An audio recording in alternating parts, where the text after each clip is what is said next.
করতে গাই না আরে কই না মামু তো অসুবিধা করেছি গা। কি অসুবিধা?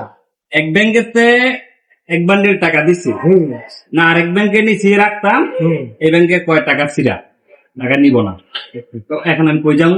দেখি। ও মানে এক ব্যাংকে থেকে টাকা দিতেছে আরেক ব্যাংকে নিয়ে জমা দিতেছ, কিন্তু ব্যাংক তো তোর ব্যাংকে তো দিছে টাকাটা না, দাসবেলা কোনটা দিতেছি দাসবেলা টাকা ছিল না নিব।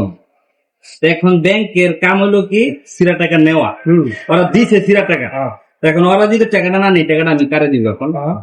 নিয়ম তো ব্যাংকে সিরা টাকা নেওয়া, সিরা ভাড়া টাকা ওইখানে ব্যাংকের ভিতরে লেখা থাকে যে সিরা ভাড়া টাকা ব্যাংকে নিব, তো দাসবেলা ব্যাংকে নেয় না, এটা সিটি ব্যাংকে দিচ্ছে, সিটি ব্যাংকে থেকে দিচ্ছে, সিরা টাকা দিছে না দাসবেলা ব্যাংকে নিতে আছে। এখন কি একটা হয়রান করলাম, এই টাকাটা এখন কোথায় নিব, আমি কার কাছে দিব, কেমনে চালাবো? জনগণ তো নিবই না, ব্যাংকে নিল না, তাহলে জনগণ নিবই টাকা?